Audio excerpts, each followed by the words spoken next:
Sejam bem-vindos a mais uma edição do projeto Mulheres e Lideranças, Vozes que Inspiram. Hoje, nesta edição, como a gente tem sempre colocado mulheres incríveis, pessoas especiais, hoje não poderia ser diferente. E eu estou aqui com Ruth Matos e eu vou deixar que ela se apresente.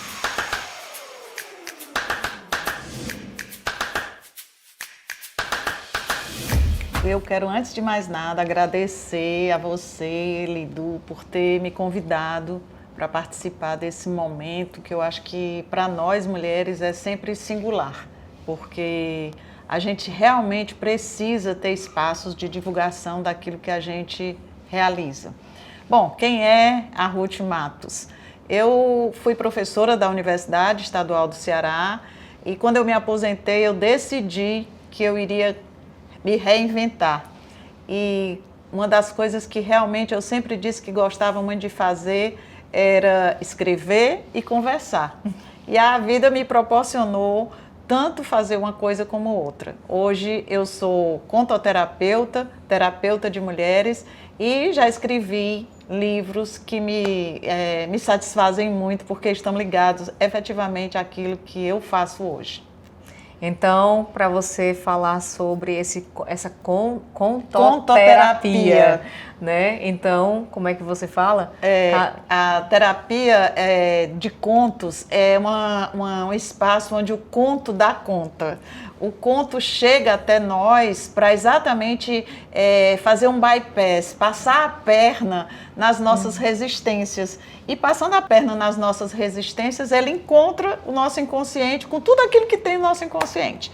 E aí a gente consegue mudanças e transformações inimagináveis. Você falando é uma parte teórica, mas aí é justamente isso que eu vou perguntar.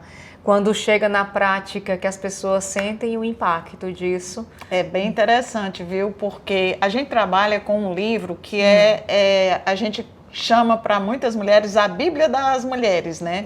Que é o livro Mulheres que Correm com os Lobos, da doutora Clarissa Pinkola Estés. Esse livro ele traz contos que são contos muito antigos e que todos eles têm uma construção e uma estrutura muito densa. São contos difíceis de serem entendidos, mas uma vez entendidos, eles trazem simbolismos que dizem respeito a nós mesmos. Então, assim, para prática, né? De forma prática. Em todo conto tem sempre por exemplo, né? Uma bruxa. O que é a bruxa dentro do conto? Então, são símbolos que nos ajudam a nos entender. O que é o príncipe? O que é a princesa? O que é o castelo? O que é a floresta? Cada elemento do conto tem um conteúdo simbólico que diz respeito à nossa estrutura psíquica. Eu gosto de pensar, quando você está imergindo ali na luz e sombra, aí você faz a relação, luz e sombra tem o eneagrama, tem a história do ego, da construção do ego, que aí já vem o pessoal da psicologia abordando, né? A gente tem várias formas de autoconhecimento. Muito bom. Tem várias formas de autoconhecimento. A gente aqui na contoterapia não se utiliza de nenhuma técnica como essas que você acabou de colocar. Nós não somos profissionais da psicologia, nós fazemos grupos terapêuticos. É muito diferente. Isso não significa dizer que as pessoas não devam fazer psicoterapia, pelo contrário.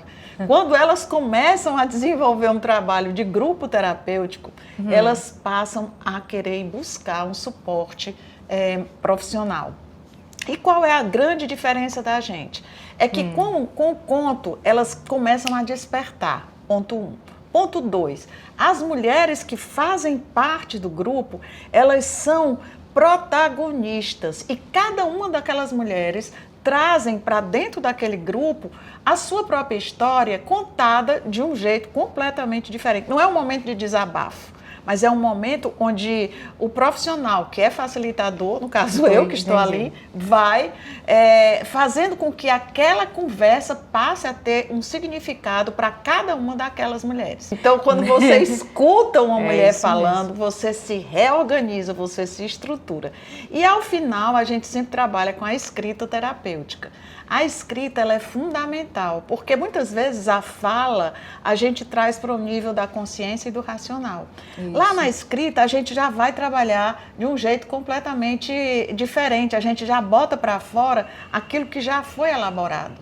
Então, a escrita terapêutica, ela nos ajuda muito nesse processo. Eu tenho certeza disso. Fala um pouquinho aí do evento que você vai fazer, dessa abordagem que você está trazendo, né?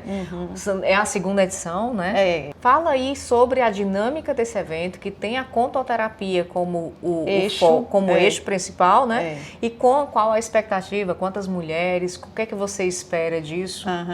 Bom, o salto alto, eu digo que o salto alto é um guarda-chuva para mulheres que querem dar saltos altos. E a gente trabalha com alguns pressupostos de conexão entre mulheres. O primeiro são os grupos terapêuticos. Mas para fazer as mulheres entenderem os grupos terapêuticos, eu vou fazer um workshop agora, dia 31 de janeiro, onde eu vou trabalhar com um dos contos do livro Mulheres que Correm com os Lobos, que é A Menininha dos Fósforos.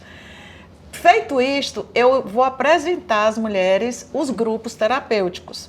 Existem também outros projetos que a gente tem lá dentro, que é, por exemplo, o Mulherando, que é um programa de imersão, onde a gente trabalha um fim de semana, que vai acontecer em maio, onde as mulheres vão aprofundar um pouco mais as vivências que a gente realiza. E estamos também começando a desenvolver um trabalho de mentoria para aquelas mulheres que ou estão fora do mercado, porque não sabem mais onde se posicionar, porque já se aposentaram, ou porque de alguma maneira querem entrar num novo trabalho, num novo projeto. Então a gente está com uma mentoria voltada também para isso. Eu imagino que quando você está falando lá para o grupo de mulheres que vai recepcionar e tudo, né?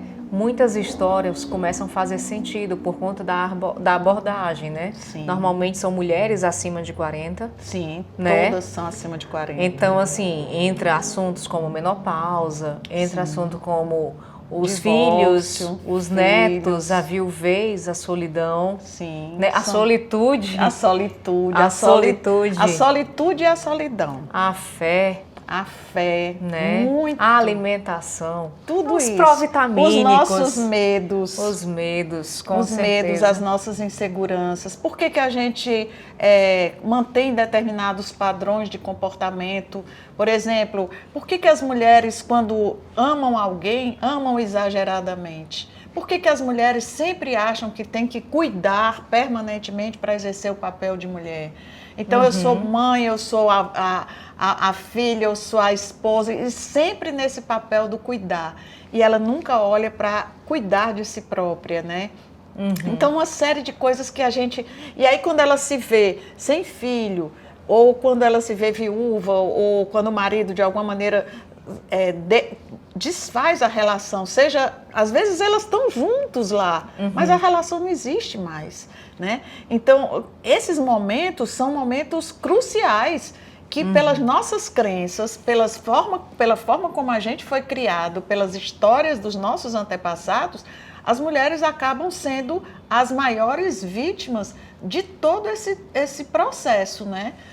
Eu imagino também que quando a pessoa começa a falar, começa a compartilhar, começa a entender, ali começa a cura também, né? É um processo onde você tem que ter muita coragem, né? Eu tenho certeza disso. Tem que ter muita coragem, porque você vai enfrentar a si própria, né? E dificilmente a gente valoriza o amor como uma forma de aprendizagem. Mas depois, eu creio, assim, eu estou numa fase da vida em que eu já estou acreditando num Deus amoroso que habita dentro de mim e que eu tenho... por responsabilidade e amor a Ele, que me cuidar, tanto do ponto de vista do meu corpo, mas principalmente da minha alma. Porque quando a gente não cuida da alma, é como se a gente dissesse, não, eu desprezo você que é o meu eu interior. Né? Então, esse livro, Mulheres que Correm com os Lobos, ele trata justamente dessa mulher, dessa essência, e essa essência é o Deus que habita em mim. A gente pode não dizer o nome, tudo bem, tem pessoas que não querem falar no nome, tudo bem. Mas a essência dessa mulher, ela vai se perdendo ao longo de uma vida inteira, ao ponto de você já nem saber mais quem você é. E cada um de nós é único. Cada um de nós é único. E não existe uma fórmula, não existe um modelo. Existe um Deus que habita em mim e que esse Deus criou uma única pessoa, que sou eu, que é você e que cada um. E tenho certeza disso, é muito bonito e assim, eu fico honrada, né, de ouvir sua fala, né, de ver que a gente podia ter parado, né? O pessoal deve ter falado assim, tu devia ter parado, se aposentado e ficado sem fazer nada, né? Aí vem a questão de, para talvez, assim, o teu maior objetivo na vida tenha sido fazer isso. Eu tenho essa dito descoberta, isso. né, de fazer isso. E é o que mantém, talvez, assim, a gente mais vivo, com mais energia, né? Porque uma coisa que eu acredito também, Ruth, é que a vida é movimento. Né? E aprendizagem. Com certeza. Eu tô hoje com 68 anos e eu tenho dito que tem sido a fase mais bacana da minha vida. Mais feliz, mais alegre. E quando eu ouço uma mulher que está também na minha idade, entristecida porque está envelhecendo, claro, a gente já envelheceu, não tenho a menor dúvida disso.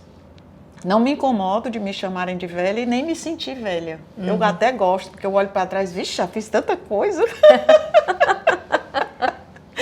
Mas o que eu mais estou gostando dessa fase é a minha vontade, a minha capacidade de aprender coisas novas, poder colocar para fora, para o mundo, para pessoas distintas, diferentes. Eu trabalho com mulheres também, né? Como eu estava te falando, trabalho com mulheres que são dependentes químicas. Então, assim, eu posso viver tanta coisa agora. Com a experiência que eu tenho, com as dores que eu vivi, com as vitórias que eu já tive, tanta coisa que eu posso fazer. E isso é lindo, é maravilhoso. Verdade. Deixa um recado aí para as mulheres que vão nos assistir, que você deixaria assim, não como um fim de vídeo, mas que possam postergar, reverberar na alma delas aí. Eu acho que se há algo que a gente pode fazer, você usou a palavra que eu gosto mais, que é a palavra que é a alma. A nossa alma é muito pouco observada pela gente. Quando a gente fala de autoconhecimento, a gente está pensando que está falando de uma coisa assim tão estranha, tão etérea. A gente está falando da alma da gente, da nossa essência. E o que eu gostaria muito era que a gente tivesse interesse em se aprender, em se aprendendo, se parir. Então, eu gostaria muito que todo mundo pudesse se gestar e se parir, porque se parir, em que idade for, vai ser maravilhoso, eu garanto, porque eu me parei e gostei. Agradeço demais, Ruth, a partilha. Eu que te agradeço. Né? Eu tenho certeza que o seu evento já é um evento incrível, né? Não só mas os outros, os próximos, com certeza. Disso. Muito obrigada, né? Também. E aí a gente encerra aqui mais uma edição do Mulheres Lideranças, Vozes que Inspiram. Aguarde para mais.